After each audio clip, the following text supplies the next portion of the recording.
हाँ जी, नमस्कार साथियों, स्वागत है आपका प्रोग्रेशन एकेडमी में। और कैसे हो आप सभी? अब तो आपको पीडीएफ भी मिल चुकी है। पॉलिटी की कंप्लीट जो पीडीएफ है वो आपको टेलीग्राम ग्रुप पे अवेलेबल करवा दी गई है, तो आप टेलीग्राम ग्रुप से जो है पीडीएफ ले सकते हो। ठीक है, तो पीडीएफ अब आपके हाथ में है तो अब आपको क्लास लेने में भी दिक्कत नहीं आएगी, क्योंकि नोट्स आपके सामने है, केवल आपको समझना है। ठीक है, तो हम लास्ट क्लास में शुरुआत की थी हमने संसद की। ठीक है, संसद के लिए हमने 4 पार्ट बताए थे मैंने आपको। संसद के 4 पार्ट बताए थे कि हम संसद को 4 भागों में पढ़ेंगे। ठीक है, पहले में पढ़ेंगे राज्यसभा, उसके बाद पढ़ेंगे लोकसभा, और उसके बाद में आपके सिलेबस में जो लिखा हुआ है लोकसभा अध्यक्ष और उसके कार्य, उसके लिए एक अलग से वीडियो बनाएंगे। ठीक है, और तीसरे में पढ़ेंगे संसद की कार्यवाहियाँ और नियम। ठीक है, तो चलिए शुरुआत करते हैं क्लास की। क्लास में पढ़ेंगे हम लोकसभा। तो लोकसभा में सबसे पहले हम देखते हैं कि लोकसभा का गठन कब किया गया था। तो सबसे पहले आपको ध्यान रखना है कि लोकसभा गठन कब किया गया था। 17 अप्रैल 1952 को। कब किया गया था? 17 अप्रैल 1952 को। यह प्रश्न आपके पिछले बार एग्जाम में पूछा गया था। ठीक है, तो आपको ध्यान रखना है कि गठन कब किया गया था? 17 अप्रैल 1952 को। ठीक है, फिर लोकसभा की प्रथम बैठक कब हुई थी? 13 मई 1952 को। कब हुई थी? 13 मई 1952। ठीक है, अगर नामकरण की बात करें तो लोकसभा का नामकरण किया गया था 14 मई 1954 को। इससे पहले इसका जो नाम था वो था जनता का सदन। ठीक है, पहले नाम क्या था? जनता का सदन, और बदल के क्या कर दिया? लोकसभा। ठीक है, तो आपको यह भी ध्यान रखना है कि पहले इसका नाम क्या था, क्योंकि ये ऐसा भी प्रश्न पूछा गया था कि लोकसभा का पूर्ववर्ती नाम क्या था। तो पूर्ववर्ती नाम क्या था? जनता का सदन। उसके बाद में 14 मई 1954 को इसका नाम बदल करके क्या कर दिया गया है? लोकसभा। ठीक है, इतना याद रह जाएगा। उसके बाद में अगर अन्य नामों की हम बात करें तो लोकसभा को लोकप्रिय सदन भी कहते हैं। ठीक है, क्योंकि प्रत्यक्ष निर्वाचन के माध्यम से डायरेक्ट जो जनता है उसके द्वारा इनके प्रतिनिधियों को चुना जाता है। ठीक है, इसलिए लोकप्रिय सदन भी है। निम्न सदन भी इसे कहते हैं। ठीक है, प्रथम सदन भी कहते हैं और अस्थायी सदन भी कहते हैं। इसका कार्यकाल फिक्स होता है। ठीक है, इस वजह से 5 वर्ष के बाद यह लोकसभा भंग हो जाती है। उसके बाद नई लोकसभा चुन करके आती है। ठीक है, जबकि राज्यसभा क्या है? राज्यसभा एक स्थायी सदन है। ठीक है, उसका कोई कार्यकाल नहीं होता है, तो उसके सदस्यों का कार्यकाल होता है। ठीक है, तो यहाँ तक ये चीज़ें फैक्ट हैं सीधे सीधे। ठीक है, इसमें समझने वाली कोई चीज़ नहीं है। अब आपको सीधे सीधे याद करने हैं कि गठन कब हुआ था? 17 अप्रैल 1952 को। प्रथम बैठक कब हुई थी? 13 मई 1952 को। नामकरण कब हुआ था? तो 14 मई 1954 को। ठीक है, क्या क्या नाम है, पहले क्या कहते थे, ये सीधे सीधे फैक्ट है। तो इसमें सीधे सीधे आपको क्या करना है? इसको याद करना है। ठीक है, उसके बाद में देखो हमने क्या पढ़ा था? आर्टिकल 79। 79 में क्या था? संसद का गठन। ठीक है, आपको ये तो पता है ना कि विधायिका का जो उल्लेख किया गया है संविधान में वो आर्टिकल 79 से लेकर के 122 122 तक किया गया है। ठीक है, तो कल हमने पढ़ा था 79 अनुच्छेद। 79 में क्या लिखा हुआ था? संसद का गठन। क्या लिखा हुआ था? संसद का गठन। ठीक है, ये हमने देखा था। उसके बाद हमने क्या देखा था? आर्टिकल अनुच्छेद 80। इसमें क्या लिखा हुआ था? राज्यसभा का गठन। ठीक है, इसमें क्या लिखा हुआ था? राज्यसभा की संरचना आज। और उसके बाद आर्टिकल कौन सा आता है? उसके बाद अनुच्छेद कौन सा आता है? 81। ठीक है, तो 81 में क्या लिखा हुआ है? लोकसभा की संरचना। ठीक है, तो 80 में क्या लिखा हुआ है? राज्यसभा की संरचना। 81 में क्या लिखा हुआ है? लोकसभा की संरचना। तो संसद का गठन हमने देख लिया था, राज्यसभा की संरचना हमने देख ली थी। अब हम इस वीडियो में किसकी बात कर रहे हैं? लोकसभा की संरचना की। ठीक है, तो शुरुआत करते हैं लोकसभा की संरचना। ठीक है, जैसे हमने राज्यसभा की संरचना पढ़ी थी उसी प्रकार से हम क्या पढ़ेंगे? लोकसभा की संरचना पढ़ेंगे। ठीक है, तो लोकसभा में अधिकतम सदस्य कितने हो सकते हैं? लोकसभा में पहले जब आपके पिछली बार एग्जाम में प्रश्न पूछा गया था कि लोकसभा में अधिकतम सदस्य कितने होते हैं? 552। ठीक है, लेकिन अब जो है 2 एंग्लो इंडियन को जो नियुक्त करते थे, मनोनीत करते थे राष्ट्रपति के द्वारा, उनको 25 जनवरी 2020 के बाद से नहीं बढ़ाया गया है। ठीक है, तो इस वजह से उनको रोक दिया गया है, इसलिए जो 2 मनोनीत करते थे वो कम हो गए, इसलिए अब अधिकतम सदस्य कितने हो गए? 550। पहले कितने होते थे? 552। तो जब आप पुराने पेपर देखोगे, प्रीवियस ईयर के प्रश्न देखोगे, तो वहाँ लिखा हुआ आएगा ऑप्शन में कि लोकसभा में अधिकतम सदस्य कितने होते हैं? 552। तो उस समय उस कथन को सही माना गया था। लेकिन अब अगर ये कथन आता है कि लोकसभा में अधिकतम सदस्य 552 होते हैं, तो ये कथन क्या हो जाएगा? गलत हो जाएगा। वर्तमान में अधिकतम सदस्य कितने हो सकते हैं लोकसभा में? 550। ठीक है। उसमें से राज्यों से कितने आते हैं? 530। राज्यों से कितने अधिकतम कितने सदस्य चुन करके आ सकते हैं? 530। और केंद्र शासित प्रदेशों से कितने आते हैं? 20। ठीक है, इतना याद हो गया कि अधिकतम सदस्य कितने हो सकते हैं? 550। राज्यों से कितने हो सकते हैं? 530। और केंद्र शासित प्रदेशों से कितने हो सकते हैं? 20। ठीक है, इतना याद हो गया। अब हम बात करते हैं वर्तमान की। वर्तमान में लोकसभा में कितने सदस्य हैं? तो वर्तमान सदस्यों की बात करें तो कितने हैं? 543। दो सदस्य जो मनोनीत किए जाते थे राष्ट्रपति के द्वारा, वो अब नहीं किए जाएंगे, इसलिए कितने हो गए? 543। ठीक है। उसके बाद में राज्यों से कितने हैं वर्तमान में? 524। और केंद्र शासित प्रदेशों से कितने हैं? 19। ठीक है, तो यह आपको ध्यान रखना है कि वर्तमान में लोकसभा से कितने सदस्य हैं? 543 वर्तमान में। राज्यों से कितने हैं? 524। और केंद्र शासित प्रदेशों से कितने हैं? 19। कोई समझने वाली बात नहीं है, सीधा सीधा रट्टा मारना है कितने सदस्य हैं। समझ गए? तो इसको आप रट्टा मारना है कि कितने सदस्य हैं, अधिकतम कितने हो सकते हैं, वर्तमान में कितने हैं, राज्यों से कितने आते हैं और केंद्र शासित प्रदेश से कितने आते हैं। ठीक है, अब आगे जो हमने बात करी थी एंग्लो इंडियन की, वह दो सदस्य अब मनोनीत नहीं करते। एंग्लो इंडियन क्या होते हैं? एंग्लो इंडियन जैसे पहले भारत में अंग्रेजों का शासन था, तो ईस्ट इंडिया कंपनी जब यहाँ राज करती थी, उसके बाद ब्रिटिश क्राउन ने राज किया, तो उस समय कुछ अंग्रेज ऐसे थे, कुछ ब्रिटिशर्स ऐसे थे, उनको भारत इतना ज़्यादा पसंद आ गया कि उन्होंने वो यहीं बस गए और इन्होंने इंडियन महिलाओं से शादी कर ली। ठीक है, तो वो यहीं रह गए, वो वापस ब्रिटेन नहीं गए। तो उनकी जो संख्या है वो अल्पसंख्यक है, बहुत कम मात्रा में है, तो उनको भी प्रतिनिधित्व दिया जाना चाहिए। तो इस वजह से राष्ट्रपति को यह अधिकार दिया गया था कि वह दो एंग्लो इंडियन को वो लोकसभा में मनोनीत कर सकता है, ताकि उनके समुदाय को प्रतिनिधित्व मिल सके। ठीक है, तो वर्तमान में उसको हटा दिया गया। वो शुरुआत में 10 वर्षों के लिए आरक्षण दिया गया था, उसके बाद हर साल 10-10 वर्ष के लिए बढ़ा रहे थे। ठीक है, लेकिन इस बार जो है 104वें संविधान संशोधन के द्वारा उसको आगे नहीं बढ़ाया गया है। इसका मतलब आगे नहीं बढ़ाया गया तो आगे आरक्षण नहीं देंगे। ठीक है, तो इस वजह से उसको आरक्षण को जो समाप्त कर दिया गया है, इसलिए दो मनोनीत सदस्य जो दो एंग्लो इंडियन को मनोनीत किया जाता था वो आगे नहीं करेंगे। ठीक है, तो अनुच्छेद 331 के तहत लोकसभा में पर्याप्त प्रतिनिधित्व न होने की दशा में, लोकसभा में पर्याप्त प्रतिनिधित्व न होने की दशा में राष्ट्रपति दो आंग्ल भारतीय सदस्यों को लोकसभा में मनोनीत कर सकता था। ठीक है, लेकिन 25 जनवरी 2020 से 25 जनवरी 2020 से आगे नहीं बढ़ाने का प्रावधान किया गया है। ठीक है, तो इसका मतलब आगे आरक्षण नहीं रहेगा, इसलिए लोकसभा में अधिकतम सदस्यों की संख्या कितनी हो गई? 550। पहले कितनी थी? 552। ठीक है, अब बात करते हैं 104वां संविधान संशोधन। 104वां संविधान संशोधन के द्वारा 2019 में अनुच्छेद 334, अनुच्छेद 334 के तहत, ठीक है, लोकसभा व राज्य विधानसभाओं में अनुसूचित जातियों, ठीक है, और अनुसूचित जनजातियों एससी और एसटी के लिए आरक्षण 80 वर्ष तक कर दिया गया है। ठीक है, अर्थात यह आरक्षण कब तक लागू रहेगा? 2030 तक। पहले जो आरक्षण दिया गया था वो 10 वर्षों के लिए दिया गया था, फिर उसको 10-10 वर्ष करके वो हर बार आगे बढ़ा रहे थे। ठीक है, लेकिन इस बार जब आगे बढ़ाने की बारी आई तो उन्होंने एससी एसटी का जो आरक्षण था उसको तो बढ़ा करके 80 वर्ष कर दिया। ठीक है, वो 2030 तक लागू रहेगा, लेकिन जो एंग्लो इंडियन का जो आरक्षण था उसको उन्होंने आगे नहीं बढ़ाया। ठीक है, वो 70 वर्ष से उन्होंने आगे नहीं बढ़ाया और 2020 में समाप्त हो गया। ठीक है, तो अब जो दो एंग्लो इंडियन को नियुक्त किया जाता था, किसके द्वारा मनोनीत किया जाता था? राष्ट्रपति के द्वारा, वो अब आगे नहीं किया जाएगा। ठीक है, जबकि एससी एसटी के लिए जो आरक्षण था उसको कहाँ तक कर दिया गया है? 2030 तक कर दिया गया है। ठीक है, इतनी बात समझ में आ गई लोकसभा की संरचना।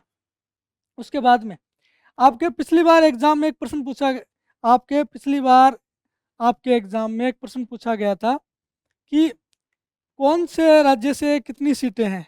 ठीक है, कौन एक तरफ राज्यों के नाम दिए हुए थे और दूसरी तरफ सीटें दी हुई थी, अब उनको आपको मिलान करना था। ठीक है, तो इस वजह से आप एक सरसरी नज़र से इन सभी को एक साथ देख लो कि कौन से राज्य से कितनी सीटें हैं, ताकि आपको ध्यान रहे। तो अगर ऐसा प्रश्न दोबारा रिपीट होता है या एग्जाम में आता है तो आप क्या करो, उसको डील कर सको। ठीक है, तो उत्तर प्रदेश में अधिकतम कितनी सीटें हैं? 80 सीटें हैं। ठीक है, अनुसूचित जाति एससी के लिए कितनी सीटें हैं? 17, और एसटी के लिए कोई सीट नहीं है। कहाँ पर? उत्तर प्रदेश में। ठीक है, तो उत्तर प्रदेश की आपको याद रखनी है, कितनी सीटें हैं उत्तर प्रदेश में लोकसभा से? 80 सीटें हैं। ठीक है, ये याद रखो, नहीं रखो तो भी चलेगा। ठीक है, तो आपको ये याद रखना है कि उत्तर प्रदेश में अधिकतम लोकसभा सीटें कौन से राज्य में है? उत्तर प्रदेश से। ठीक है, 80 सीटें। उसके बाद महाराष्ट्र से 48 सीटें हैं। ठीक है, पश्चिम बंगाल से 42, बिहार से 40, और तमिलनाडु से कितनी है? 39। ठीक है, अब आगे मध्य प्रदेश से 29 सीटें हैं, कर्नाटक से 28, गुजरात से 26, राजस्थान से 25। ये आपको याद रखना है। ठीक है, राजस्थान से लोकसभा में कितनी सीटें हैं? 25 सीटें हैं। ठीक है, और एससी की कितने हैं? 4, और एसटी कितनी है? 3। ठीक है, ये भी आपको ध्यान रखनी है। एक तो उत्तर प्रदेश का आपको याद रखना ही रखना है, एक राजस्थान का याद रखना है। ठीक है, बाकी आपको ध्यान होना चाहिए कि लगभग कितनी सीटें हैं। ठीक है, ताकि आप ऑप्शन देख के आंसर को सही कर सको। ठीक है, आंध्र प्रदेश में कितनी सीटें हैं? 25, उड़ीसा में कितनी है? 21, केरल से कितनी है? 20, तेलंगाना से 17, और झारखंड से 14। ठीक है, उसके बाद में असम से 14 सीटें हैं, पंजाब से 13 है, छत्तीसगढ़ से 11, हरियाणा से 10, उत्तराखंड से 5, हिमाचल प्रदेश से 4, और मेघालय से 2। ठीक है, अरुणाचल प्रदेश से भी 2 हैं, गोवा से भी 2 हैं, त्रिपुरा से भी 2 हैं, और मणिपुर से भी 2 सीटें हैं। ये भी आपको याद रखने की नागालैंड, मिजोरम और सिक्किम से कितनी कितनी सीटें हैं लोकसभा में? 1-1 सीटें हैं। ठीक है, एक तो यूपी की याद रखनी है, एक राजस्थान की याद रखनी है, और एक इनकी याद रखनी है कि नागालैंड, मिजोरम और सिक्किम से कितनी कितनी सीटें हैं? 1-1 सीटें हैं। बाकी आपको एक बार उनको देख लेना है, ताकि अगर ऑप्शन में, प्रश्न में अगर आती है, ऐसी चीज़ें पूछी जाती हैं, तो आप उसको टिक कर सको। ठीक है, तो कुल कितनी सीटें हो गई? 524। राज्यों से कितनी सीटें हो गई टोटल? 524। एससी की कितनी हो गई? 83, और एसटी कितनी हो गई? 45। ठीक है, इतना याद हो गया आपको। फिर हम देखते हैं केंद्र शासित प्रदेशों से लोकसभा में कितनी कितनी सीटें हैं। ठीक है, तो केंद्र शासित प्रदेशों में दिल्ली से हैं 7, जम्मू व कश्मीर से 5 सीटें हैं, दादर व नागर हवेली से कितनी सीटें हैं? 2, लद्दाख से 1 सीट है, चंडीगढ़ से 1 है, अंडमान निकोबार से 1 है, लक्षद्वीप और पुडुचेरी से भी 1 है। ठीक है, तो आपको ध्यान रखना है कि दिल्ली से 7, जम्मू कश्मीर से 5, और दादर और नागर हवेली पहले अलग अलग थे, तो 1-1 सीटें थी, दोनों को मिला के 1 बना दिया गया है। तो कितनी होगी? 2 सीटें।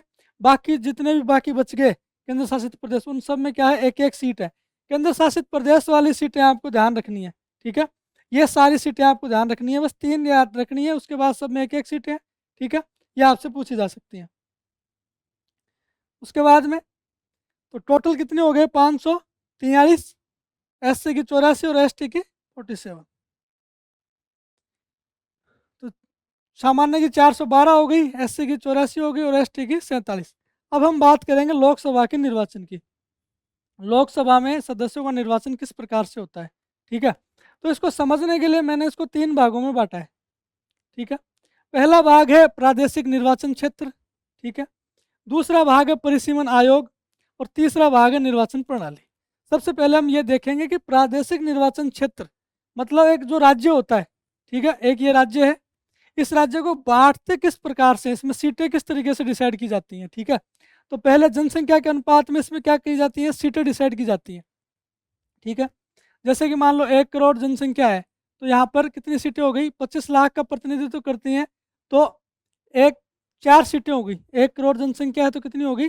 4 सीटें हो गई। ठीक है, उसी प्रकार से जैसे मान लो कि ये राजस्थान है। ठीक है, और राजस्थान की सीटें की जनसंख्या कितनी है? 1 करोड़ है, और इसमें सीटें कितनी निर्धारित की गई हैं? 4। ठीक है, जनसंख्या के अकॉर्डिंग कितनी हो गई? 4। अब ये जो अनुपात है, ये प्रत्येक राज्य में एक समान होना चाहिए। ठीक है, जैसे मान लो कि आगे 2 करोड़ जनसंख्या है, किसी राज्य की 2 करोड़ जनसंख्या है। ठीक है, मान लो एक गोवा है और इसकी 2 करोड़ जनसंख्या है। ठीक है, अब इसमें सीटें कितनी डिसाइड होंगी? ठीक है, इसमें कितनी होंगी? देख लो, 1:2, तो 4 दूनी कितनी हो जाएंगी? 8। मतलब एक अगर कोई एमएलए है किसी राज्य का, मान लो यहाँ पे ये 25 लाख जनसंख्या का नेतृत्व कर रहा था, तो अन्य राज्यों में भी जो एमएलए होगा वो कितने का करेगा, 25 लाख का ही नेतृत्व करेगा। ठीक है, तो उसी अनुपात में यह अनुपात जो है प्रत्येक राज्य में समान होना चाहिए। ठीक है, तो पहली शर्त तो ये है, ठीक है, प्रादेशिक निर्वाचन क्षेत्र की। उसके बाद में इसको किस में बांटा जाता है, प्रादेशिक निर्वाचन क्षेत्र में बांटा जाता है। ठीक है, ये तो सीटों को बांट दिया, ठीक है, सीटों का आवंटन किया। उसके बाद में इसको क्या करेंगे, प्रादेशिक निर्वाचन क्षेत्र में बांटेंगे। ठीक है, और प्रादेशिक निर्वाचन क्षेत्र में जो है अनुपात हर राज्य में लगभग समान होना चाहिए। ठीक है, जैसे मान लो कि यहाँ पे दो नागौर है और ये क्या है, अजमेर है। ठीक है, अब नागौर है और अजमेर है। ठीक है, अब नागौर में जनसंख्या मान लो 30 लाख थी, बढ़ के 25-25 लाख थी पहले तो। ठीक है, एक एमएलए कितने का नेतृत्व कर रहा था, 25 लाख का। अब बढ़ करके क्या हो गई, 30 लाख, और यहाँ क्या हो गई, 40 लाख अजमेर में। अब जनसंख्या के आधार पर प्रादेशिक निर्वाचन क्षेत्र का क्या करेंगे, निर्धारण करेंगे। तो क्या करेंगे, लगभग सेम होना चाहिए। तो ये यहाँ से 5 लाख निकाल के इसको दे देंगे, तो ये भी 35 लाख की जनसंख्या का प्रतिनिधित्व कर रहा है और ये भी 35 की कर रहा है। ठीक है, तो अब जनसंख्या के आधार पर सीटों का निर्धारण होता है, जनसंख्या के आधार पर प्रादेशिक क्षेत्रों का निर्धारण होता है। ठीक है, और जनसंख्या हर साल बढ़ती रहती है, हर 10 साल से जनगणना करते हैं हम, हर 10 साल से नए आंकड़े आते हैं। ठीक है, तो अगर जनसंख्या के आधार पे सीटों का निर्धारण किया गया है तो उसका मतलब सीटें घटेंगी भी और बढ़ेंगी भी, क्योंकि जनसंख्या बढ़ेगी तो सीटों को बढ़ाना पड़ेगा। ठीक है, प्रादेशिक निर्वाचन क्षेत्र का आकार भी बढ़ाना पड़ेगा। तो ये करेगा कौन, इसके लिए इन्होंने बनाया परिसीमन आयोग। इसके लिए परिसीमन आयोग का गठन करेगा कौन, केंद्र सरकार करेगी, और संसद इसके लिए अधिनियम लेकर के आएगी। ठीक है, संसद एक अधिनियम लेकर के आएगी जिसके तहत क्या किया जाएगा, एक परिसीमन आयोग का गठन किया जाएगा। ठीक है, इस परिसीमन आयोग का अध्यक्ष कौन होगा, सर्वोच्च न्यायालय का सेवानिवृत्त न्यायाधीश होगा। ठीक है, सर्वोच्च न्यायालय का सेवानिवृत्त मुख्य न्यायाधीश होगा। ठीक है, मुख्य निर्वाचन आयुक्त होगा और निर्वाचन अधिकारी होंगे और उनके कुछ सहयोगी एमएलए और एमपीज होंगे। ठीक है, तो यह परिसीमन आयोग गठित होगा, फिर यह देखेगा कि भाई कौन कहाँ की जनसंख्या कितनी बढ़ी है कितनी घटी है, तो उस आधार पर उस प्रादेशिक निर्वाचन क्षेत्रों को समायोजन करने का प्रयास करेगा। लेकिन ध्यान ये रहे कि प्रत्येक राज्य में यह अनुपात क्या होना चाहिए, इक्वल होना चाहिए। ठीक है, अब हमने क्या कर लिया, सीटों का निर्धारण कर दिया। फिर हमने क्या किया, प्रादेशिक निर्वाचन क्षेत्र का निर्धारण कर दिया। फिर हमने जनसंख्या के आधार पर इसका पुनर्समायोजन भी कर दिया। ठीक है, उसके बाद हम देखेंगे निर्वाचन प्रणाली। तो इसमें निर्वाचन प्रणाली कौन सी होती है, इसमें होती है प्रादेशिक प्रतिनिधित्व निर्वाचन प्रणाली। इसको कहते हैं फर्स्ट पास्ट दी पोस्ट, मतलब जो जितने सबसे ज़्यादा अंक प्राप्त करेगा वो विजयी होगा। ठीक है, समझ गए। इसमें राष्ट्रपति की तरह कोई भी न्यूनतम कोटा नहीं है कि 50% प्लस 1 लाना पड़ेगा आपको, यहाँ ऐसा कुछ नहीं है। भले ही मान लो 100 सीटें हैं और एक के 35 सीटें आ गई, बाकी के 5-5, 7-7 सीटें आ गई अन्य उम्मीदवारों के, तो अगर वो 35 वाला है तो विजयी हो जाएगा। किसी के 60 सीटें आ गई वो विजयी हो जाएगा। समझ रहे हो, तो फर्स्ट पास्ट द पोस्ट निर्वाचन प्रणाली यहाँ पे अपनाई गई है।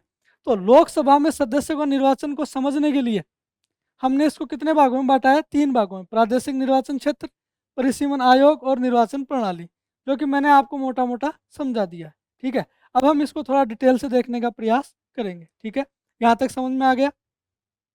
अब सबसे पहले देखते हैं प्रादेशिक निर्वाचन क्षेत्र ये क्या होता है।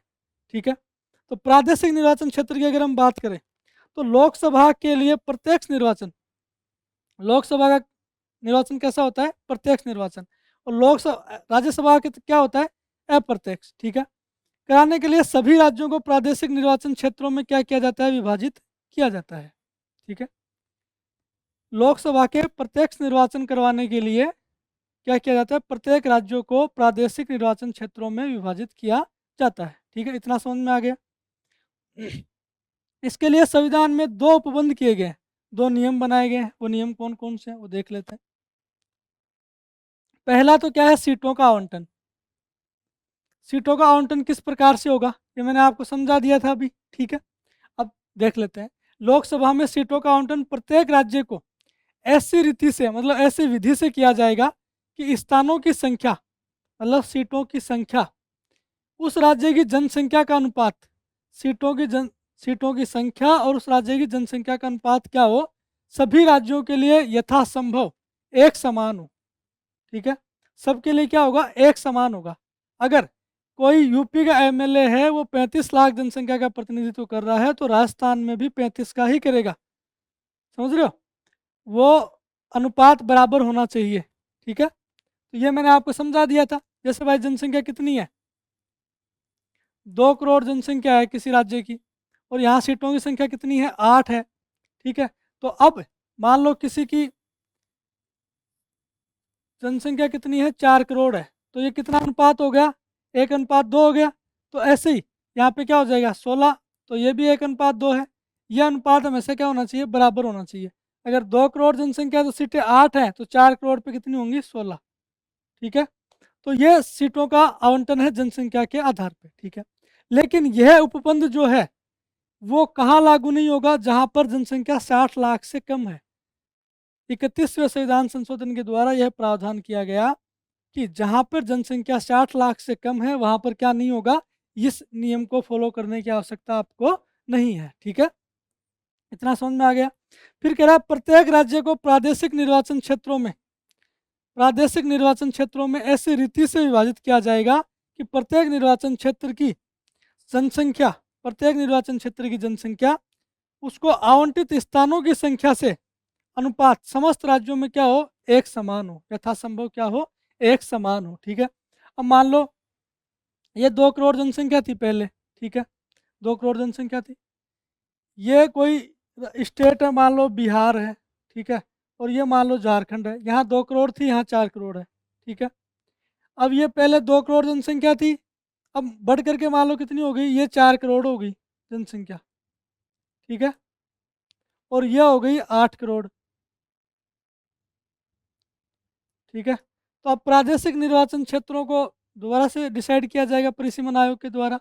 तो क्या हो जाएगा, जैसे 4 करोड़ जनसंख्या का प्रतिनिधित्व कर रही है 8 सीटें, तो 8 करोड़ की सीटों का कितनी करेगी, सेम अनुपात होना चाहिए, 4 दूनी 8, तो यहाँ पे 8 दूनी 16।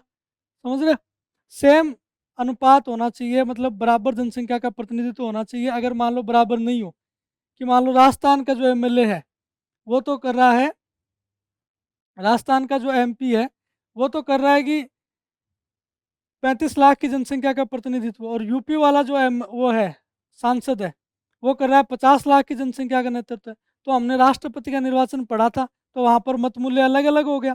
समझ रहे हो, अगर अलग अलग जनसंख्या का प्रतिनिधित्व करेगा एक सांसद, तो उसका मत मूल्य भी अलग अलग होगा। फिर वो निर्वाचन कैसे करवाएंगे राष्ट्रपति का। समझ रहे हो, हमने राष्ट्रपति का चुनाव जब पढ़ा था तब हमने देखा था कि प्रत्येक सांसद का मत मूल्य बराबर होता है, और एमएलए का अपन अलग अलग निकालते हैं, कितने फॉर्मूले लगाते हैं। समझ रहे हो, यहाँ कोई फॉर्मूला लगाने की आवश्यकता नहीं है। ठीक है, यहाँ अनुपात लगभग सेम होता है, लगभग सबके समान होते हैं। ठीक है, तो ये दोनों चीज़ें समझ में आ गई, सीटों का आवंटन और प्रादेशिक निर्वाचन क्षेत्रों का विभाजन। उसके बाद परिसीमन आयोग, अनुच्छेद 82 में क्या लिखा हुआ है, परिसीमन आयोग प्रत्येक जनगणना के पश्चात राज्यों को लोकसभा में स्थानों का आवंटन, लोकसभा में सीटों का आवंटन और निर्वाचन क्षेत्रों का विभाजन ऐसी रीति से पुनः समायोजित किया जाएगा जो संसद विधि द्वारा अवधारित करे, लेकिन ऐसा पुनः समायोजन उस तारीख से प्रभावी होगा जब से राष्ट्रपति क्या करेगा, आदेश देगा। ठीक है, तो सीटों का आवंटन करने के लिए और निर्वाचन क्षेत्रों का विभाजन पुनर्समायोजन करने के लिए परिसीमन आयोग का गठन किया जाएगा केंद्र सरकार के द्वारा। ठीक है, और एक्ट कौन लेके आएगा, संसद लेके आएगी। ठीक है, इतना समझ में आ गया। अब आगे देखते हैं। 84वें संविधान संशोधन के आधार पर लोकसभा की कुल सदस्य संख्या और लोकसभा में राज्यवार प्रतिनिधित्व 2026 तक यथावत रहेंगे। ठीक है, तो परिसीमन आयोग का गठन किया गया, और 84वें संविधान संशोधन के द्वारा ये कहा गया कि जो सदस्यों की कुल संख्या है, जो लोकसभा सीटों की संख्या है, और जो प्रादेशिक विभाजन है, निर्वाचन क्षेत्र है, वो 2026 तक क्या रहेंगे, यथावत रहेंगे। ठीक है, राज्यों का परिसीमन भी कौन करता है, परिसीमन आयोग ही करता है, और लोकसभा की सीटों का परिसीमन कौन करता है, वो भी कौन करता है, परिसीमन आयोग ही करता है। ठीक है, तो अब जनसंख्या के आधार पर क्या किया जाता है, प्रादेशिक निर्वाचन क्षेत्र को डिसाइड किया जाता है और लोकसभा सीटों का निर्धारण किया जाता है। ठीक है, तो 42वें संविधान संशोधन के द्वारा 1976 में जो जनसंख्या थी वो डिसाइड की गई 1971। ठीक है, 1971 के बाद में 84वें संविधान संशोधन के द्वारा क्या कर दिया गया, इसको 2026 तक क्या कर दिया, यथावत कर दिया गया। फिर 87वें संविधान संशोधन के द्वारा 2003 द्वारा निर्वाचन क्षेत्रों का परिसीमन 2001 की जनगणना के आधार पर किए जाने का प्रावधान किया गया। ठीक है, अब ये परिसीमन आयोग जो प्रादेशिक निर्वाचन क्षेत्र पढ़ रहे हैं, ठीक है, उसमें हमने देखा कि सीटों का निर्धारण होता है। ठीक है, प्रादेशिक क्षेत्रों का निर्धारण होता है, फिर उसको पुनर्समायोजन करने के लिए किसका गठन किया जाता है, परिसीमन आयोग का। ठीक है, और परिसीमन आयोग ने क्या किया, 84वें संविधान संशोधन के द्वारा इसको 2026 तक क्या कर दिया गया है, निर्धारित फिक्स कर दिया गया है कि भाई यही रहेगा। ठीक है, उसके बाद 87वें संविधान संशोधन के द्वारा जो निर्वाचन क्षेत्र है परिसीमन के लिए 2001 की जनगणना को आधार बनाया गया। ठीक है, इतना समझ में आ गया। अब हम आगे जब परिसीमन आयोग पढ़ेंगे तो इसको और डिटेल से देख लेंगे। ठीक है, अब अनुसूचित जाति और जनजाति का आरक्षण, एससी और एसटी के लिए आरक्षण किस प्रकार से निर्धारित होता है, ठीक है, वो देखते हैं। सबसे पहले हमने देखा प्रादेशिक निर्वाचन सीटों का आवंटन किस प्रकार से होता है, प्रादेशिक निर्वाचन क्षेत्र कैसे निर्धारित होते हैं, फिर जनसंख्या के आधार पर होते हैं। जनसंख्या हर साल बढ़ती है तो उसको पुनर्समायोजन करने के लिए एक परिसीमन आयोग का गठन किया जाएगा। ठीक है, उन्होंने गठन किया भी, फिर 84वें संविधान संशोधन के द्वारा उसको 2026 तक यथावत रख दिया। ठीक है, फिर 87वें संविधान संशोधन के द्वारा क्या बोला कि भाई 2001 की जनगणना उसको काम में लिया जाएगा। ठीक है, यहाँ तक समझ में आ गया। अब उसके बाद एससी एसटी का आरक्षण किस प्रकार से निर्धारित होता है, तो अनुच्छेद 330, ठीक है, तथा लोक प्रतिनिधित्व अधिनियम 1950 की धारा 3 के तहत लोकसभा में अनुसूचित जातियों एवं अनुसूचित जनजातियों के लिए राज्यवार जनसंख्या के अनुपात में आरक्षण का प्रावधान किया गया। ठीक है, अनुच्छेद 330 के तहत और लोक प्रतिनिधित्व अधिनियम 1950 की धारा 3, ये दोनों चीज़ें आपको याद रखनी है, एग्जाम में पूछी जा सकती है। कौन से एससी एसटी के लिए आरक्षण का प्रावधान कौन से अनुच्छेद में है, अनुच्छेद 330 में, और लोक प्रतिनिधित्व अधिनियम 1950 की धारा 3। ठीक है, इसके तहत क्या दिया गया, एससी एसटी को आरक्षण दिया गया। ठीक है, जनसंख्या के अनुपात में। प्रारंभ में यह आरक्षण 10 वर्ष के लिए था। ठीक है, उसके बाद हर 10 वर्ष बाद हर 10 वर्षों के लिए इसको बढ़ा दिया जाता था। ठीक है, ये सेम प्रोसेस किसके लिए थी, आंग्ल भारतीय के लिए थी। उसके बाद 104वें संविधान संशोधन अधिनियम 2019 के द्वारा इस आरक्षण को 2030 तक के लिए बढ़ा दिया गया है। ठीक है, हर साल 10-10 वर्ष बढ़ा देते थे। ठीक है, तो इस बार कहाँ तक कर दिया गया, 2030 तक। तो वर्तमान में लोकसभा में अनुसूचित जाति के कुल सीटें कितनी है, 84 है, और अनुसूचित जनजाति कितनी है, 47 सीटें। यह आपको ध्यान रखना है। ठीक है, राजस्थान में एससी की सीटें 4 और एसटी की सीटें कितनी हैं, 3। ठीक है, राजस्थान में एससी की सीटें कितनी हैं, 4, और एसटी की कितनी हैं सीटें, 3। ये ध्यान रखना है। लोकसभा में कुल सीटें अनुसूचित जाति के लिए 84 हैं और अनुसूचित जनजाति के लिए कितनी है, 47। तो आर्टिकल 334 के तहत, ठीक है, आर्टिकल 330 के तहत एससी एसटी को आरक्षण। ठीक है,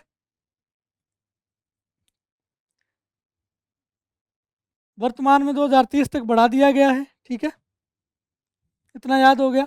84 सीटें हैं एससी के लिए और एसटी के लिए 47 सीटें हैं। राजस्थान में एससी के लिए कितनी है, 4, और एसटी के लिए कितनी है, 3। अब यहाँ तक समझ में आ गया। अब हम बात करते हैं परिसीमन आयोग की।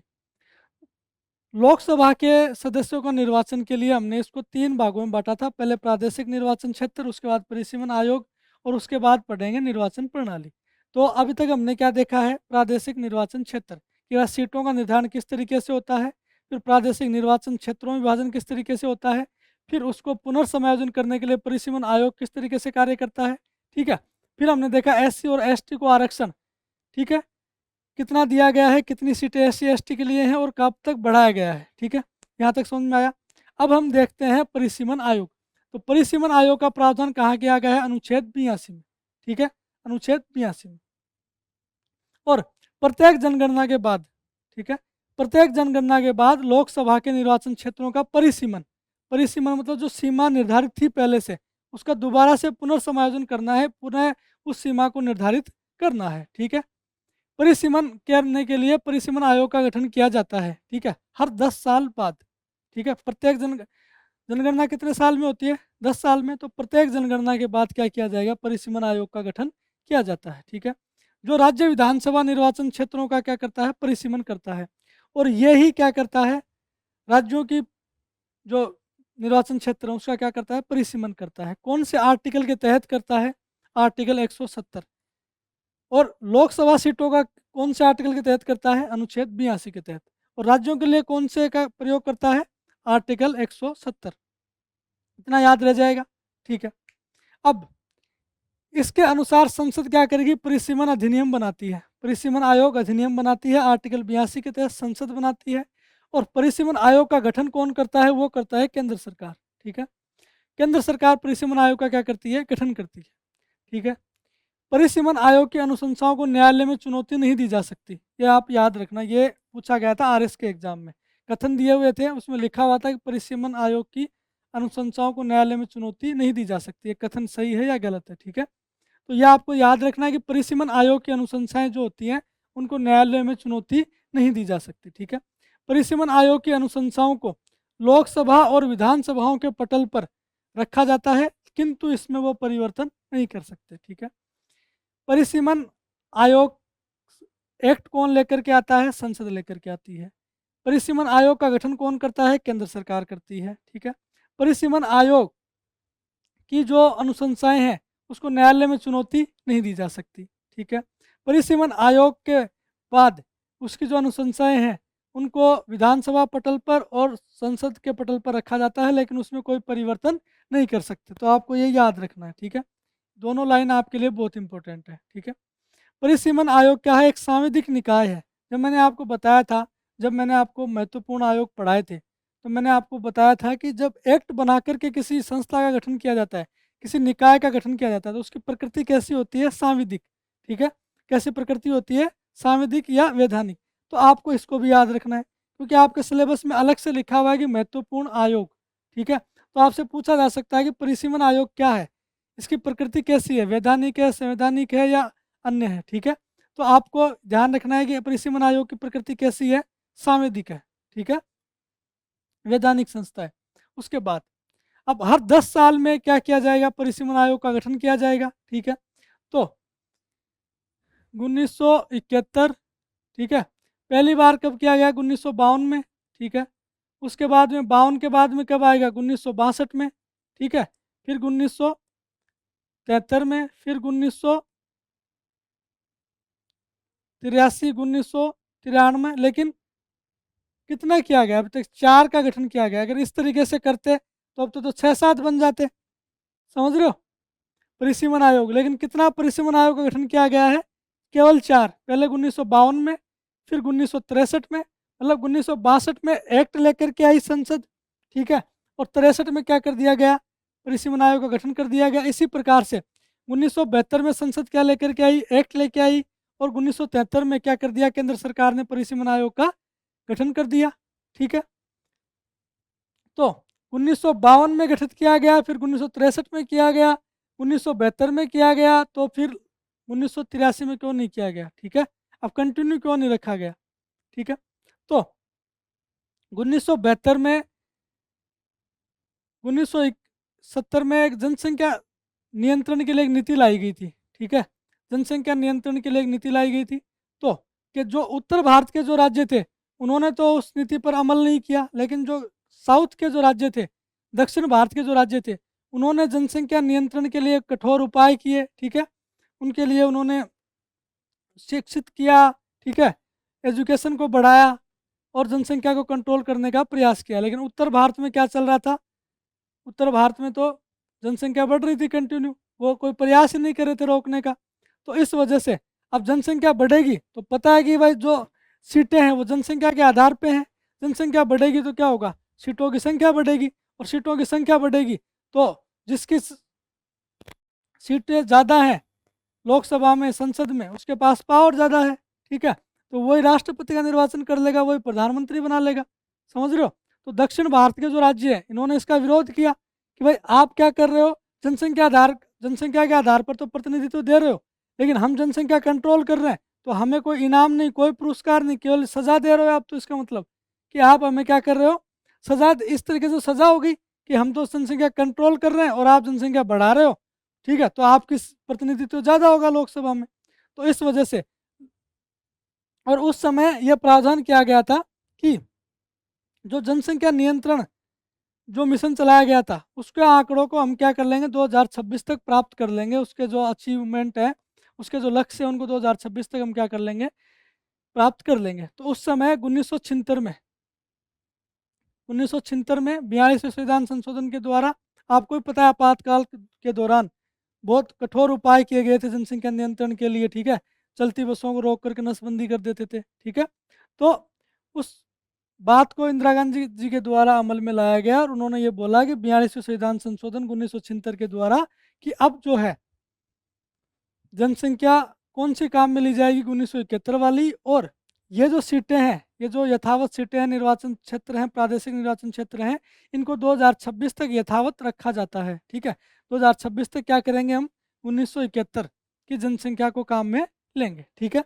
लेकिन 2002 में क्या किया गया, परिसीमन आयोग का गठन किया गया, ठीक है। तो इतनी बात समझ में आ गई। अब इसको हम आगे देखेंगे, पहले परिसीमन आयोग की संरचना देख लेते हैं, ठीक है। तो परिसीमन आयोग की संरचना की अगर हम बात करें तो परिसीमन आयोग का अध्यक्ष कौन होता है, सर्वोच्च न्यायालय का सेवानिवृत्त न्यायाधीश होता है, ठीक है। अब न्यायाधीश अगर किसी राजनीतिक व्यक्ति को बनाएंगे तो वो क्या करेगा, भेदभाव कर सकता है, ठीक है। इस वजह से सर्वोच्च न्यायालय का सेवानिवृत्त न्यायाधीश को क्या बनाया जाता है, इसका अध्यक्ष बनाया जाता है, ठीक है। फिर एक होता है मुख्य निर्वाचन आयुक्त होता है इसमें, ठीक है। और मुख्य निर्वाचन आयुक्त के द्वारा प्रत्येक राज्य में जो चुनाव आयुक्त होते हैं उनको भी इसमें शामिल किया जाता है, ठीक है। अब आपको एक बात और ध्यान रखनी है, परिसीमन आयोग के अध्यक्ष की जो नियुक्ति कौन करता है, नियुक्ति कौन करता है, राष्ट्रपति के द्वारा की जाती है। नियुक्ति किसके द्वारा की जाती है, अध्यक्ष की, राष्ट्रपति के द्वारा, ठीक है। तो अध्यक्ष होता है, मुख्य निर्वाचन आयुक्त होता है, संबंधित राज्य चुनाव आयुक्त होता है, इसके अलावा सहयोगी भी होते हैं, ठीक है। इनके प्रत्येक राज्य से 5 एमएलए और 5 एमपी सहयोगी होते हैं, ठीक है। वो किस लिए, कि भाई किसी राज्य का निर्वाचन, प्रादेशिक निर्वाचन पुनर्समायोजन करना है, तो वहाँ पर इस व्यक्ति को थोड़ी पता है, ठीक है, वहाँ के जो लोकल लोग हैं, एमएलए एमपी, उनको तो शामिल करना पड़ेगा ना, तो वो सहयोगी के तौर पे होता है। तो लेकिन आपको इतना ध्यान नहीं रखना है, आपको केवल इतना ध्यान रखना है कि इसका अध्यक्ष कौन होता है, सर्वोच्च न्यायालय का सेवानिवृत्त न्यायाधीश होता है, और इसकी नियुक्ति कौन करता है, राष्ट्रपति करता है, ठीक है। आपसे इतना ही पूछा जाएगा, बाकी आपको याद रखने की आवश्यकता नहीं है, ठीक है। तो ये परिसीमन आयोग की संरचना समझ में आ गई। उसके बाद में 42वें संविधान संशोधन के द्वारा, ठीक है, 1971 की जनगणना के आधार पर लोकसभा और विधानसभा सीटों की संख्या 2001 की जनगणना के आंकड़ों के प्रकाशन तक क्या कर दी गई, निश्चित कर दी गई कि भाई 2001 की जनसंख्या जब तक नहीं आती है, जनगणना के आंकड़े जब तक नहीं आते हैं, तब तक क्या किया जाएगा, 1971 की जनगणना के आंकड़े काम में लिए जाएंगे। ये मैंने आपको समझा दिया था पहले, ठीक है, इंदिरा गांधी वाली पूरी कहानी। उसके बाद उल्टा 84वें संविधान संशोधन 2001, इसके तहत लोकसभा सीटों को 2026 तक निश्चित कर दिया गया, ठीक है। यहाँ 2001 की आंकड़ों तक किया गया था, यहाँ पर 2001 में 2026 तक क्या कर दिया गया, सीटों को निश्चित कर दिया गया। लेकिन इसमें चौथे परिसीमन आयोग के गठन का क्या किया गया, प्रावधान किया गया, जो 1991 की जनगणना के आधार पर निर्वाचन क्षेत्रों का क्या करेगा, पुनर्समायोजन करेगा, ठीक है। 1991 की जनगणना के आधार पर अनुसूचित जाति और अनुसूचित जनजाति के लिए आरक्षित सीटों का पुनर्निर्धारण परिसीमन आयोग करेगा, एससी और एसटी की सीटों के लिए, ठीक है। अब आप देखो कि जब यहाँ पर 84वें संविधान संशोधन के द्वारा 2026 तक निश्चित कर दिया गया था जनसंख्या, ठीक है, इन सीटों को, तो फिर चौथे परिसीमन आयोग का गठन क्यों किया गया, ठीक है। चौथे परिसीमन आयोग का गठन क्यों किया गया, ये किया गया राज्यों का परिसीमन। मैंने बताया था कि जो परिसीमन आयोग है वो क्या करता है, लोकसभा सीटों का भी परिसीमन करता है और राज्य के विधानसभा निर्वाचन क्षेत्र हैं उनका भी क्या परिसीमन करता है। तो जो चौथा परिसीमन आयोग किया गया था वो राज्यों के निर्वाचन क्षेत्र को परिसीमन करने के लिए बनाया गया था, ठीक है। तो 1991 की जनगणना के आधार पे, तो इतना समझ में आ गया। अब 87वें संविधान संशोधन 2003 के द्वारा चौथा परिसीमन आयोग, ठीक है, 1991 के स्थान पर 2001 की जनगणना के आंकड़ों का प्रयोग करेगा। ये क्या किया गया, पहले 1991 किया गया था, उसके बाद 87वें संविधान संशोधन के द्वारा क्या किया गया कि भाई अब चौथा परिसीमन आयोग जो है वो 1991 की जनगणना के स्थान पे 2001 की जनगणना के आंकड़ों का प्रयोग करेगा, ठीक है। और ये किसके लिए था, राज्यों के परिसीमन के लिए, ठीक है। 2002 में चौथे परिसीमन आयोग का गठन किया गया जिसके अध्यक्ष कौन थे, जस्टिस कुलदीप सिंह, ठीक है। यह आपको ध्यान रखना है कि चौथे परिसीमन आयोग का गठन कब किया गया था, 2002 में, और इसके अध्यक्ष कौन थे, जस्टिस कुलदीप सिंह, ठीक है। कौन थे, जस्टिस कुलदीप सिंह। इस आयोग ने 2008 में अपनी सिफारिशें दी थी, कब दी थी, 2008 में, ठीक है। तो इसने क्या किया, 22 राज्यों व 2 केंद्र शासित प्रदेशों के लिए परिसीमन किया, ठीक है। ये लोकसभा सीटों के लिए नहीं था, ये किसके लिए था, राज्यों के लिए। तो 22 राज्यों और 2 केंद्र शासित प्रदेशों के लिए परिसीमन किया गया, ठीक है। इसने निम्नलिखित, मतलब कौन कौन से राज्यों का और कौन कौन से केंद्र शासित प्रदेशों का इसने क्या नहीं किया, पुनर्समायोजन नहीं किया। वो कौन कौन से हैं, जैसे जम्मू कश्मीर है, झारखंड है, अरुणाचल प्रदेश है, मणिपुर है, असम है और नागालैंड है, ठीक है। यह आपको ध्यान रखना है कि 2002 में जो परिसीमन आयोग का गठन किया गया था उसने कौन कौन से राज्यों का परिसीमन नहीं किया है, ठीक है। तो किस किस का नहीं किया है, जम्मू कश्मीर और झारखंड का, अरुणाचल प्रदेश का, असम का, मणिपुर का और नागालैंड का, ठीक है। कौन से, कितने का किया था, 22 राज्यों का और 2 केंद्र शासित प्रदेशों का परिसीमन किया था 2002 में, जो परिसीमन आयोग, चौथा परिसीमन आयोग का गठन किया गया था, ठीक है। हाल ही में जम्मू कश्मीर के परिसीमन के लिए, ठीक है, जम्मू कश्मीर के परिसीमन के लिए एक आयोग का गठन किया गया है जस्टिस रंजना प्रकाश देसाई की अध्यक्षता में। यह आपको ध्यान रखना है, ठीक है। ये इंपॉर्टेंट है कि जम्मू कश्मीर के परिसीमन के लिए किसकी अध्यक्षता में परिसीमन आयोग का गठन किया गया है, तो जस्टिस रंजना प्रकाश देसाई की अध्यक्षता में, ठीक है। इतना समझ में आ गया। अब आगे निर्वाचन प्रणाली, ठीक है। तो हमने लोकसभा के सदस्यों का निर्वाचन समझने के लिए इसको 3 भागों में बांटा था, पहला प्रादेशिक निर्वाचन, दूसरा परिसीमन आयोग और तीसरा निर्वाचन प्रणाली। तो 2 चीज़ें हम समझ चुके हैं, अब तीसरी चीज़ें देखते हैं, निर्वाचन प्रणाली, ठीक है। तो लोकसभा के सदस्यों का चुनाव प्रादेशिक प्रतिनिधित्व प्रणाली के आधार पर एकल निर्वाचन क्षेत्र में जनता द्वारा प्रत्यक्ष रूप से, ठीक है, जनता द्वारा प्रत्यक्ष रूप से होता है।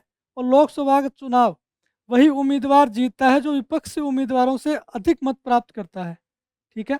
तो लोकसभा के सदस्यों का चुनाव कैसे होता है, प्रादेशिक प्रतिनिधित्व प्रणाली के द्वारा, ठीक है।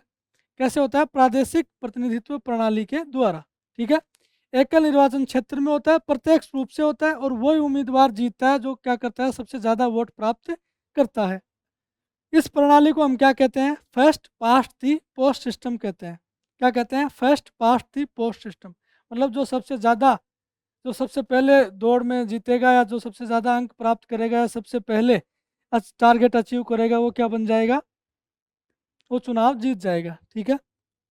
सर्वाधिक मत प्राप्त व्यक्ति क्या हो जाएगा, विजय हो जाएगा। इसको क्या कहते हैं, फर्स्ट पास्ट दी पोस्ट सिस्टम। आपको इसका इंग्लिश वर्जन भी याद रखना है कि प्रादेशिक प्रतिनिधित्व प्रणाली, और यह भी याद रखना है कि फर्स्ट पास्ट दी पोस्ट सिस्टम के द्वारा लोकसभा के सदस्यों का क्या होता है, निर्वाचन होता है, ठीक है। लोकसभा सदस्यों का निर्वाचन सार्वभौमिक वयस्क मताधिकार के आधार पर गुप्त मतदान होता है। हमने देखा था कि राज्यसभा का जो चुनाव निर्वाचन होता है वो क्या होता है, खुला मतदान, ठीक है। 2003 से पहले वो क्या था, वो भी गुप्त मतदान था। 2003 के बाद क्या कर दिया गया, उसको खुला मतदान कर दिया गया। लेकिन जो लोकसभा के सदस्यों का निर्वाचन होता है वो क्या होता है, गुप्त मतदान के द्वारा होता है, ठीक है। और इसमें सार्वभौमिक वयस्क मताधिकार, मतलब चुनाव वोट कौन देगा, जो वयस्क होगा उसको क्या होगा, मत का अधिकार होगा, ठीक है।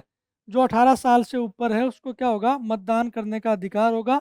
और वो सार्वभौमिक होगा, वो किसी धर्म, जाति, नस्ल, ठीक है, लिंग के आधार पे नहीं होगा। वो प्रत्येक व्यक्ति को मतदान का अधिकार होगा और प्रत्येक व्यक्ति के मत का मूल्य समान होगा, ठीक है। अगर भारत में अंबानी वोट कर रहा है तो उसका मत मूल्य भी वही है जो एक किसान वोट कर रहा है या फिर कोई सामान्य नागरिक कर रहा है, ठीक है।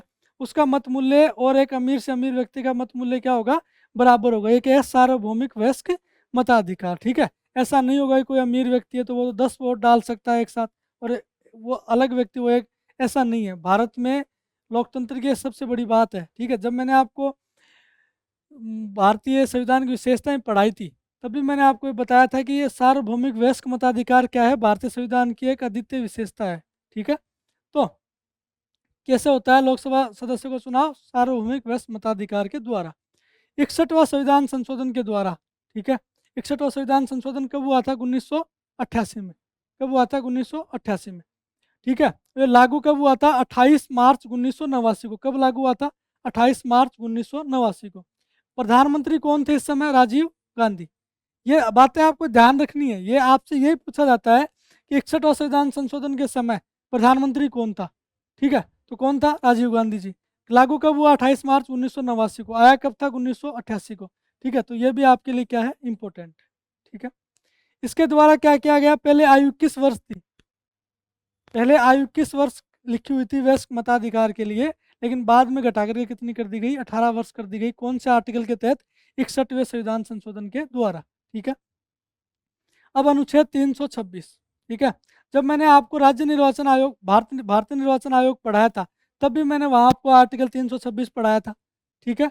तो कुछ याद आ रहा है क्या, अगर आपको याद आ रहा है तो आप मुझे कमेंट बॉक्स में कमेंट करके बताओगे कि वहाँ मैंने आपको कौन कौन से आर्टिकल पढ़ाए थे। आर्टिकल 326 के अलावा कौन कौन से आर्टिकल मैंने आपको बताए थे जब आपको मैंने बताया था भारतीय निर्वाचन आयोग, ठीक है। तो आर्टिकल 326 क्या कहता है कि कोई व्यक्ति जो भारत का नागरिक है और उसकी आयु 18 वर्ष हो चुकी है, ठीक है, 18 वर्ष या इससे अधिक है, तो उस व्यक्ति को क्या होगा, मतदान देने का अधिकार होगा।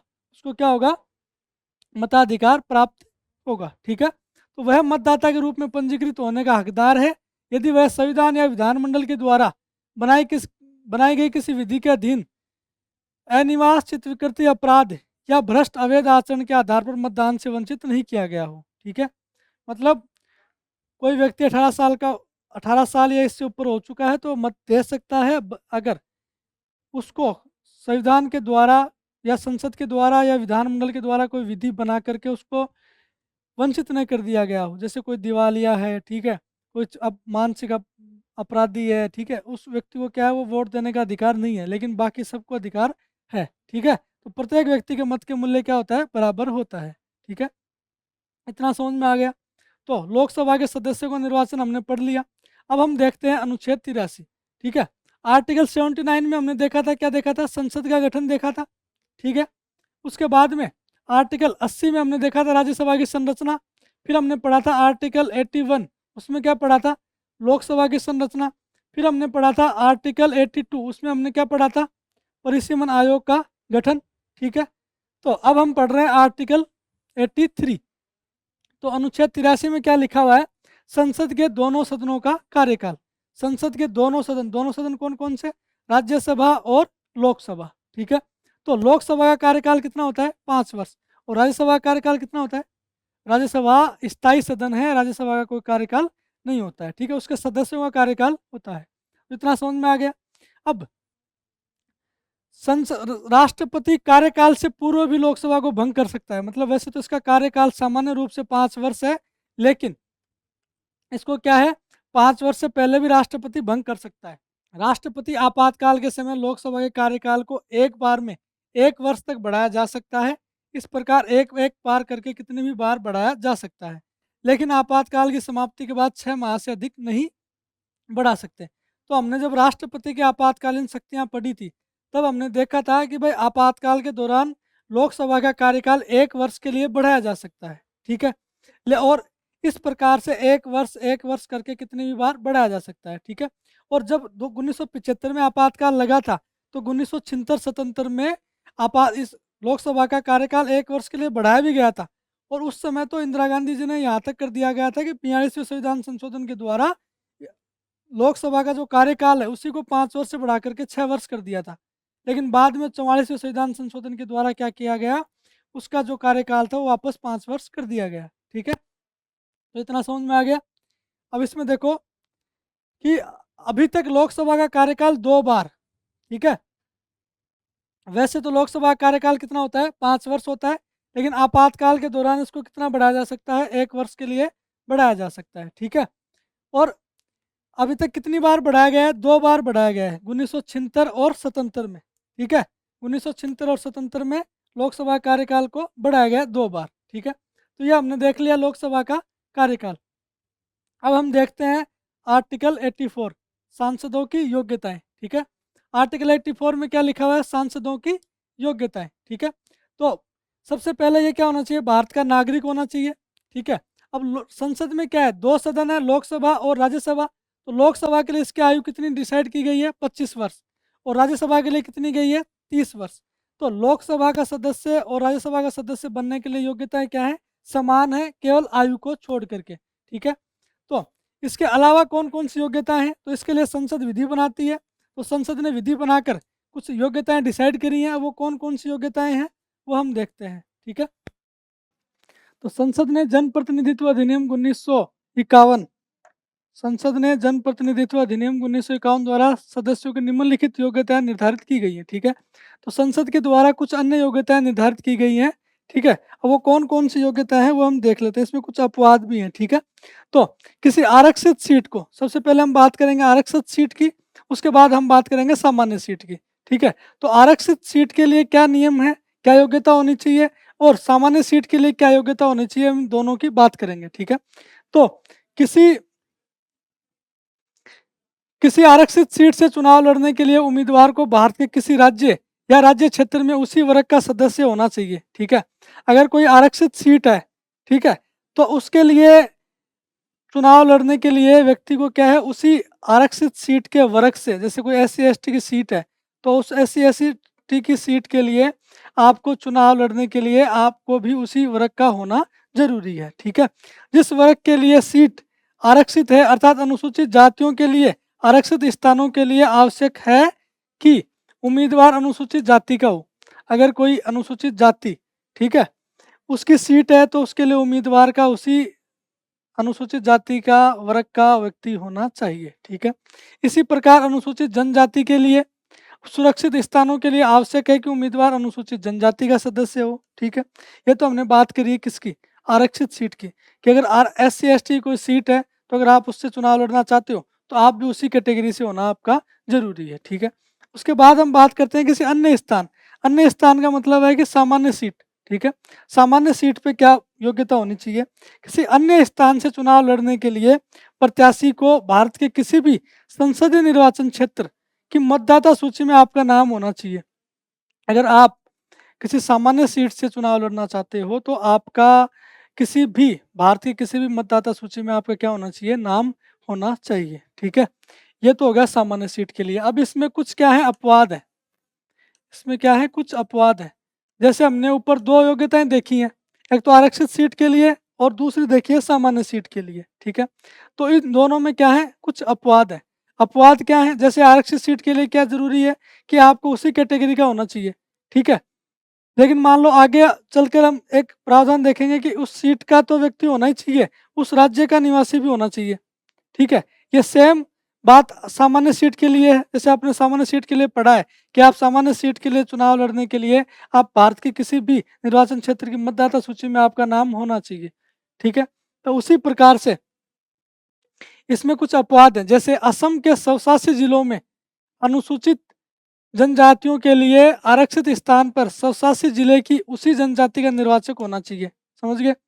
मतलब उसी 187 जिले का व्यक्ति होना चाहिए। देखिए अब अभी हमने क्या देखा था कि केवल कैटेगरी सेम होनी चाहिए, लेकिन यहाँ क्या है, अनुसूचित जाति भले आपकी कैटेगरी सेम हो लेकिन आपका निवास भी उसी जिले का होना चाहिए, ठीक है। तो ये क्या है, अपवाद है ये असम के लिए, ठीक है। दूसरा, लक्षद्वीप संघ राज्य क्षेत्र में अनुसूचित जनजातियों के लिए आरक्षित स्थान के लिए अनुसूचित जनजातियों का सदस्य, ठीक है, वह लक्षद्वीप संसदीय निर्वाचन क्षेत्र का निर्वाचक होना चाहिए। दोनों आपके जो शर्तें हैं वो आपको पूरी करनी पड़ेंगी अगर लक्षद्वीप संघ शासित क्षेत्र से आपको चुनाव लड़ना है तो। एक तो आपको उसी कैटेगरी का होना पड़ेगा, और दूसरा जो संसदीय निर्वाचन क्षेत्र है लक्षद्वीप का, उसी निर्वाचक नामावली में आपका क्या होना चाहिए, नाम होना चाहिए। सिक्किम राज्य में ये भी इसमें कुछ अपवाद है कि राज्य को आवंटित स्थानों के लिए वह सिक्किम का निर्वाचक होना चाहिए। ठीक है, अगर आप सिक्किम से चुनाव लड़ना चाहते हो तो आपको सिक्किम की निर्वाचक नामावली में आपका नाम होना चाहिए। ठीक है, अनुसूचित जाति व अनुसूचित जनजाति के लिए सदस्य उन सीटों के लिए भी चुनाव लड़ सकते हैं जो उनके लिए आरक्षित नहीं है। ठीक है, आप सामान्य व्यक्ति आरक्षित सीट पर चुनाव नहीं लड़ सकता, लेकिन आरक्षित सीट का व्यक्ति वो क्या कर सकता है, सामान्य सीट के लिए चुनाव लड़ सकता है। ठीक है, एक उम्मीदवार अधिकतम 2 लोकसभा क्षेत्रों से क्या कर सकता है, नामांकन दाखिल कर सकता है। एक उम्मीदवार कितने, ये कथन में आपसे पूछा जा सकता है, वो एक उम्मीदवार अधिकतम कितने लोकसभा क्षेत्रों से, 2 लोकसभा क्षेत्रों से क्या कर सकता है, नामांकन दाखिल कर सकता है। भारत सरकार ने 2011 में एनआरआई को चुनाव लड़ने का अधिकार दिया है। तो एनआरआई को चुनाव लड़ने का अधिकार कब दिया गया है, 2011 में। ठीक है, ये भी आपको ध्यान रखना है। अब आगे देखते हैं संसद के 70, अनुच्छेद 85 में क्या लिखा हुआ है, संसद के 70। ठीक है, तो अभी अभी हमने क्या देखा, हमने कल देखा था आर्टिकल 79, इसमें क्या लिखा हुआ है, संसद का गठन। ठीक है, उसके बाद आर्टिकल 80 देखा, इसमें क्या लिखा हुआ है, राज्यसभा की संरचना। उसके बाद हमने देखी आर्टिकल 81, 81 में क्या लिखा हुआ है, लोकसभा की संरचना। उसके बाद हमने पढ़ा अनुच्छेद 82, इसमें लिखा हुआ परिसीमन आयोग का गठन। उसके बाद हमने देखा आर्टिकल 83, इसमें क्या लिखा हुआ, दोनों सदनों का कार्यकाल। ठीक है, उसके बाद हमने देखा आर्टिकल 84, 84 में क्या लिखा हुआ, सांसदों की योग्यताएं। उसके बाद हम क्या देख रहे हैं, आर्टिकल 85, 85 में क्या लिखा हुआ है, संसद के 70, क्या लिखा हुआ है, संसद के 70। ठीक है, तो संसद के 70, सबसे पहले क्या है, सत्राहूत करना। ठीक है, सत्राहूत का सामान्य अर्थ होता है बुलाना। ठीक है, सभा में उपस्थित होने के लिए बुलाना। तो कितने सत्राहूत करना, सत्रावसान करना और विघटन करना। ठीक है, ये हम इसमें देखेंगे। तो सत्राहूत का मतलब होता है सभा में उपस्थित होने का आदेश। सीधी सीधी बात है, वह राष्ट्रपति बुलाएगा और राष्ट्रपति समय समय पर संसद के प्रत्येक सदन को ऐसे समय और स्थान पर बैठक के लिए बुलाता है जहां वह उचित समझे। ठीक है, तो सत्राहूत का मतलब क्या होता है, बुलाना। ठीक है, सामान्य वह सभा में उपस्थित होने का आदेश है। सत्राहूत, 70 प्लस आहूत, आहूत मतलब होता है बुलाना। ठीक है, तो कौन बुलाएगा, राष्ट्रपति बुलाएगा, जहां उसको उचित लगे वहां बुलाएगा। ठीक है, उसके बाद है संसद के 2 सत्रों में मध्य अधिकतम अंतराल 6 माह से ज़्यादा नहीं होना चाहिए। इसका मतलब क्या है, एक साल में 12 महीने होते हैं और 6 माह से ज़्यादा गैप नहीं होना चाहिए। मतलब एक साल में अधिकतम कितने, कम से कम 2 सत्र आपको बुलाने पड़ेंगे, 6 माह से ज़्यादा का गैप नहीं होना चाहिए। ठीक है, वर्तमान में 3 नियमित सत्र बुलाए जाते हैं, कौन कौन से, बजट सत्र, मानसून सत्र और शीतकालीन सत्र। ठीक है, बजट सत्र बुलाया जाता है फरवरी से मई। ठीक है, कब बुलाया जाता है, फरवरी से मई। वर्ष, यह वर्ष का यह वर्ष का पहला सत्र होता है। ठीक है, इसके अंदर लोकसभा और राज्यसभा दोनों एक साथ बैठते हैं। ठीक है, राष्ट्रपति अभिभाषण देता है। ठीक है, तो बजट सत्र, उसके बाद होता है मानसून सत्र। मानसून सत्र कब बुलाया जाता है, जुलाई अगस्त में। शीतकालीन सत्र कब बुलाया जाता है, नवंबर और दिसंबर में। इसके अलावा विशेष सत्र भी बुलाए जा सकते हैं। ठीक है, तो ये क्या हो गया, बजट सत्र, मानसून सत्र और शीतकालीन सत्र, ये 3 सत्र बुलाए जाते हैं और अधिकतम 6 माह का अंतराल होना नहीं चाहिए दोनों में। ठीक है, इतना समझ में आ गया। उसके बाद हम बात करते हैं स्थगन की। ठीक है, स्थगन का क्या मतलब होता है, रोकना।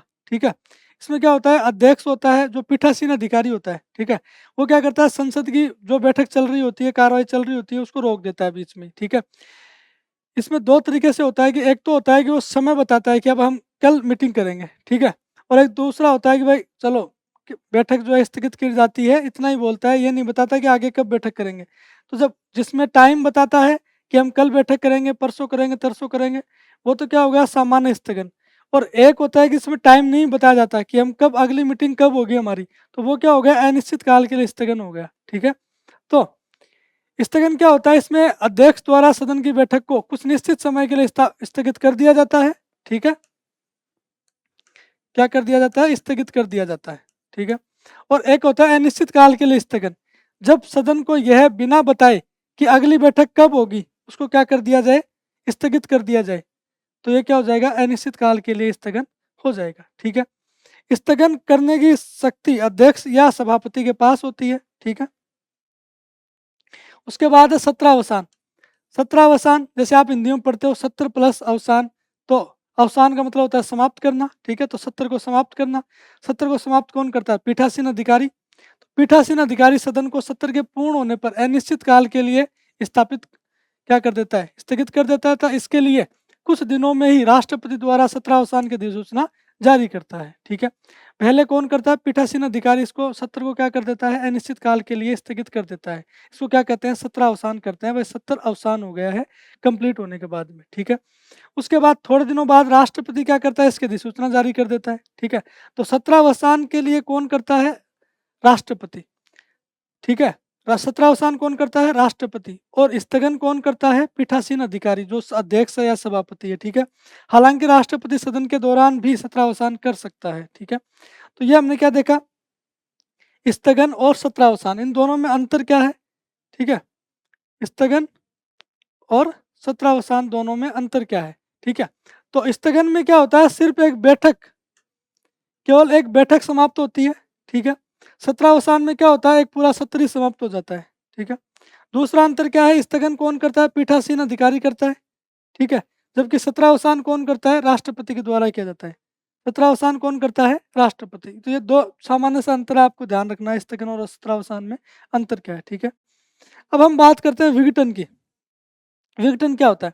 तो विघटन राज्यसभा का तो होता नहीं है, ठीक है, क्योंकि राज्यसभा का कोई कार्यकाल फिक्स नहीं होता है, और राज्यसभा जो है एक स्थायी सदन है, ठीक है। उसके सदस्यों का कार्यकाल होता है, राज्यसभा का कार्यकाल नहीं होता है। इस वजह से क्या होता है कि राज्यसभा का तो विघटन होता नहीं है। विघटन किसका होता है? विघटन होता है लोकसभा का, ठीक है। तो लोकसभा का विघटन वर्तमान सभा के जीवन काल को समाप्त कर देता है, और इसका पुनर्गठन नए चुनाव के बाद ही होता है, ठीक है। तो लोकसभा का विघटन दो तरीके से हो सकता है, या तो उसका कार्यकाल पूरा हो जाए, 5 साल बाद खुद ही विघटित हो जाएगी, स्वयं विघटित हो जाए, ठीक है। और दूसरा कौन सा होता है? दूसरा होता है कि राष्ट्रपति द्वारा विघटित हो जाए, ठीक है। तो स्वयं विघटित हो जाए या फिर राष्ट्रपति द्वारा विघटित हो जाए, ठीक है। तो विघटन समझ में आ गया, ठीक है। विघटन क्या होता है? लोकसभा का विघटन दो तरीके से होता है। एक तो स्वयं 5 साल कार्यकाल जैसे पूरा होता है, स्वयं विघटित हो जाती है। दूसरा राष्ट्रपति के द्वारा विघटित कर दिया जाता है, ठीक है। तो अनुच्छेद 86 की अगर हम बात करें, तो राष्ट्रपति संसद को संदेश भेज सकता है और अभिभाषण दे सकता है, ठीक है। हमने आर्टिकल 85 तक देख लिया। 85 में क्या है? संसद के सत्र, ठीक है। अब हम बात करेंगे किसकी? आर्टिकल 86 की। 86 में क्या है? राष्ट्रपति संसद को संदेश भेज सकता है, ठीक है, और अभिभाषण दे सकता है, ठीक है। तो विशेष अभिभाषण कब देता है? संसद दोनों को इकट्ठा, जब लोकसभा और राज्यसभा समवेत एकत्र रूप से क्या करता है? अभिभाषण देता है राष्ट्रपति, ठीक है। तो ये हो गया आर्टिकल 86 में क्या लिखा हुआ है? संसद को संदेश भेजना, ठीक है।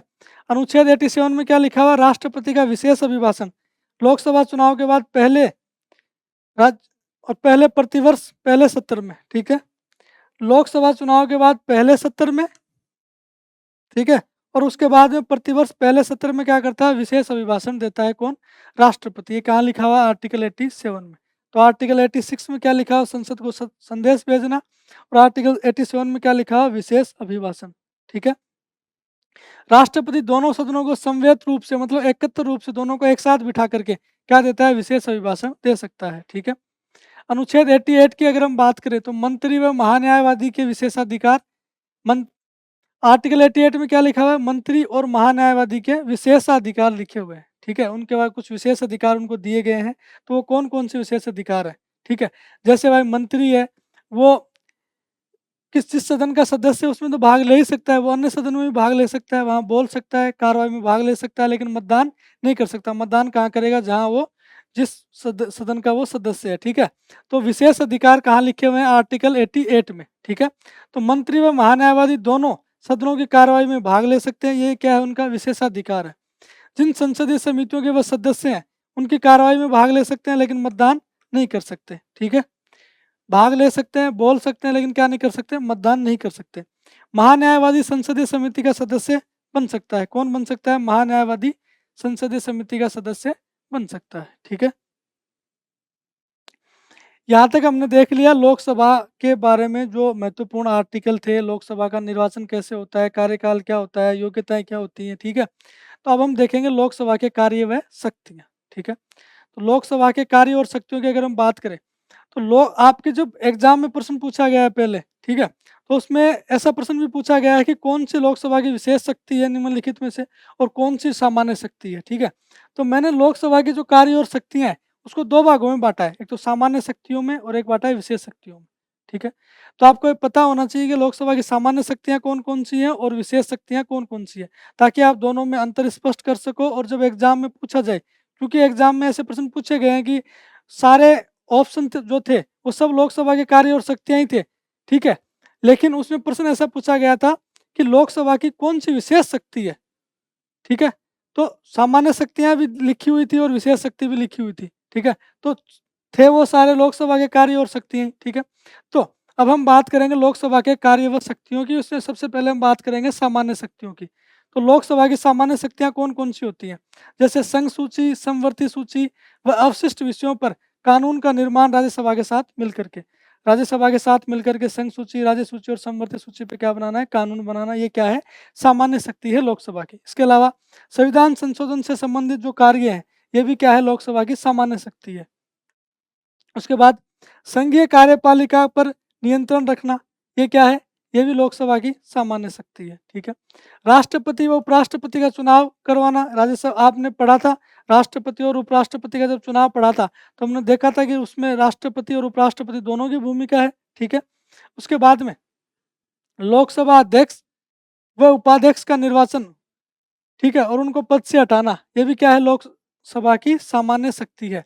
अब हम देखते हैं लोकसभा की विशेष कार्य व शक्तियाँ, ठीक है। तो ये आपको याद रखना है, ठीक है, कि लोकसभा की विशेष कार्य और शक्तियाँ कौन कौन से हैं, ठीक है। ये आपसे एग्जाम में पूछा जा सकता है सीधा सीधा। तो सबसे पहले धन विधेयक केवल लोकसभा में ही प्रस्तुत किया जाता है, ये क्या है, लोकसभा की विशेष शक्ति है, ठीक है। मंत्रिपरिषद के खिलाफ अविश्वास प्रस्ताव केवल लोकसभा में लाया जा सकता है, ये भी क्या है, लोकसभा की विशेष शक्ति है। वार्षिक बजट व अनुदान संबंधी मांग लोकसभा में रखी जाती है और इनमें संबंधित व्यय की स्वीकृति देने का अधिकार भी केवल किसको है, लोकसभा को है, ठीक है। तो ये क्या है, लोकसभा की विशेष शक्तियां हैं और इससे पहले हमने देखी थी लोकसभा की सामान्य शक्तियां। तो लोकसभा से संबंधित जितने भी आर्टिकल थे या लोकसभा से संबंधित जो महत्वपूर्ण चीज़ें थी वो हमने इस वीडियो में देख ली है। तो अब इसके अलावा लोकसभा में कुछ बचता है नहीं, ठीक है। लोकसभा के अध्यक्ष और उसके कार्य और सदन का नेता, विपक्ष का नेता, ठीक है, वो सारे हम कल अलग से वीडियो में पढ़ेंगे, ठीक है। लोकसभा के जितने भी पदाधिकारी हैं वो क्या करेंगे, हम अलग से वीडियो में पढ़ेंगे। बाकी जो मेन बातें थी लोकसभा के बारे में मैंने इस वीडियो में आपको बता दी है। अगली बार और उसके बाद में जो लास्ट वीडियो आएगा उसमें हम संसद के नियम और कार्रवाइयाँ एक साथ देखेंगे, ठीक है। तो हमने लोग संसद को 4 भागों में बांटा है आपकी सहूलियत के लिए, ठीक है। वैसे पॉलिटी का सिलेबस बहुत बड़ा है, ठीक है, लेकिन उसको 20 क्लासों में करवाना भी अपने आप में एक चैलेंज है, ठीक है। तो मैंने पूरी कोशिश की है कि आपको कंसेप्ट भी पूरा समझ में आ जाए और कम से कम कंटेंट में आपको जो है आपके एग्जाम में प्रश्न मिल जाए, ठीक है। तो आप इस चीज़ का ध्यान रखें और जितना मैंने करवाया है आप उसको कर लें, ठीक है। बाकी पीडीएफ आपके पास आ ही चुकी है, तो पीडीएफ में देखो जो मैंने हाथ से लिखा है वो पीडीएफ में ऐड नहीं है, ठीक है, ये मैंने बाद में ऐड किया है। तो आप कृपया करके अपने नोट्स में इन चीज़ों को ऐड कर लेना, ठीक है। पीडीएफ में कोई भी करेक्शन हो, कोई गलती हो, ठीक है, उसके लिए आप या तो डायरेक्ट क्लास देख सकते हो या फिर मुझे मैसेज कर सकते हो, ठीक है। तो आप, और ये अच्छी बात है कि आप हमें बता दोगे तो हम उसको अपडेट करके दोबारा से पीडीएफ को जारी कर देंगे, ठीक है। तो इस बात का आप ध्यान रखें। और अब तो आपको पीडीएफ भी मिल गई है, तो आपकी खुशी देखने लायक है। तो आप बहुत खुश हुए इस बात से कि क्योंकि हर वीडियो की क्लास में हर क्लास के नीचे यही कमेंट आता था कि सर पीडीएफ कब दोगे, पीडीएफ कब दोगे। अब तो पीडीएफ मिल गई, ठीक है। तब आप खुश हो, तो आपकी खुशी जाहिर करें कृपया करके कमेंट बॉक्स में। और अब तो पीडीएफ मिल गई है तो अब जो है क्लास को लाइक और शेयर ज़रूर करें, ठीक है, ताकि हमें भी एक मोटिवेशन मिले कि इतनी मेहनत करी है आपके लिए तो उसका कुछ परिणाम, कुछ नतीजा निकला है, ठीक है। और इस बात का आप ध्यान रखें कि आपको एग्ज़ाम में यहाँ से सवाल मिलेंगे ही मिलेंगे, ठीक है, इससे बाहर कुछ नहीं आएगा। अगर इससे बाहर कुछ आता है तो आप ये मान के चलो कि वो किसी को नहीं आएगा, ठीक है। तो मिलते हैं नेक्स्ट क्लास में, तब तक के लिए धन्यवाद।